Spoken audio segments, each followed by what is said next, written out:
Well, Buddhism tends to define guilt as self-indulgence, egoistic, narcissistic. Oh, me, oh, what horrible me, how could me make that mistake? What's me going to do about me? It's all about me. So Buddhism tends to view guilt as a narcissistic self-indulgence, frankly. So it's best that if we make a mistake, acknowledge it and move on. That's what you do. And also, there isn't any personal I that did that in the first place. So as you become a Buddha yourself, you see, that's just an illusion that there was a personal separate I that did this or did that. You say that's all hyperbole. It's all exaggeration. And well, we were saying this morning that things happen as a result of emergence. That consciousness itself, by your alignment, there's powerful attractor fields that dominate lesser powerful fields, which dominate lesser powerful fields.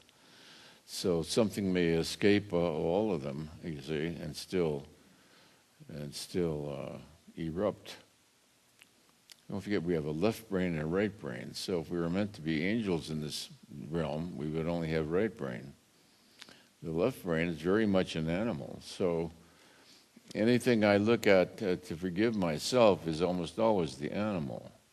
It's the animal that wants to be first in line. It's the animal that wants all the attention. It's the animal that wants the land share. It's almost always the animal.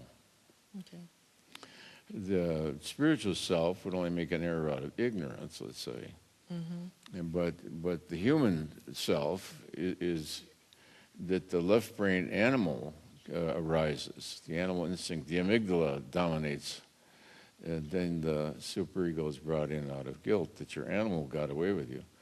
So then you have to get acquainted with your animal and acknowledge that your animal is there. And although your animal causes you a lot of problems, if it wasn't for your animal, you probably wouldn't be alive. So we could acknowledge the animal in us instead of denying it and say, of course you want to be first. Of course you want to be the alpha male, the alpha female, the richest one, the leader of the pack, the dominant one. So one way to get rid of a thing is to acknowledge it, not get rid of it, but subdue it, is to acknowledge the animal and say, okay, you could even give your animal a name. Perky. Okay, Perky, I hear you. Of course you want to be the winner. Of course you want to win the beauty contest. Of course you want to be rich and famous and be in Hollywood. That dominates the thinking of millions and millions of people, doesn't it?